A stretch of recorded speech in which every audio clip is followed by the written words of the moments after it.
মেয়েরা সাজগোজের বাইরে একটা জিনিসকে খুব পছন্দ করে, সেটা হচ্ছে সারপ্রাইজ গিফট পাওয়া। সারপ্রাইজ জিনিসটাকে মেয়েরা খুব পছন্দ করে। আমি জানি না কতজন মেয়ে আমার এই কথাটার সঙ্গে এগ্রি করবে, বাট ম্যাক্সিমাম ক্ষেত্রেই তারা সারপ্রাইজেস খুব পছন্দ করে। কিন্তু ছেলেদের ক্ষেত্রে আবার জিনিসটা উল্টো। ছেলেরা কোনো গিফট যদি পাওয়ার হয়, ওরা কিন্তু প্ল্যান করে তারপরে করবে যে আমার অমুক জিনিসটা লাগবে, আমি অমুকভাবে নেব।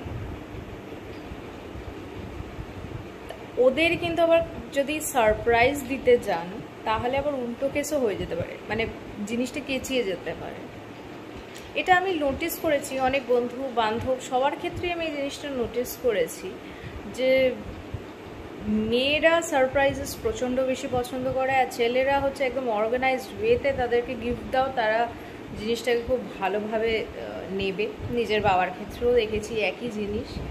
আমি জানি না কতজন আমার এই কথাটার সঙ্গে এগ্রি করবে, বাট আশা করি তোমরা সবাই এই জিনিসটা নোটিস করেছো বা নোটিস করো। যদি আমার কথার সঙ্গে এগ্রি করো তোমরা, ডেফিনেটলি আমাকে কমেন্ট সেকশনে জানিও। আর যদি তোমরা এগ্রি নাও করো সেটাও আমাকে বলো, কারণ যার যার এটা পয়েন্ট অফ ভিউ। আমার এটা ব্যক্তিগতভাবে মনে হয় যে এইভাবে বিষয়টা চলে, আমি তাই তোমাদের সঙ্গে এই বিষয়টা শেয়ার করলাম। তোমাদের ক্ষেত্রে হয়তো পয়েন্ট অফ ভিউটা আলাদা হতেই পারে, তো তোমরা তোমাদের পয়েন্ট অফ ভিউটা শেয়ার করো। আমার শুনতেও ভালো লাগবে, পড়তেও ভালো লাগবে, আর জানতেও পারবো অনেক কিছু। সব থেকে বড় কথা যে আমি কতটা ভুল বা তোমরা কতটা ঠিক, এটাও আমি জানতে পারবো। তো জানিও, তোমাদের সঙ্গে কথা বলতে মোটামুটি ভালোই লাগে আমার।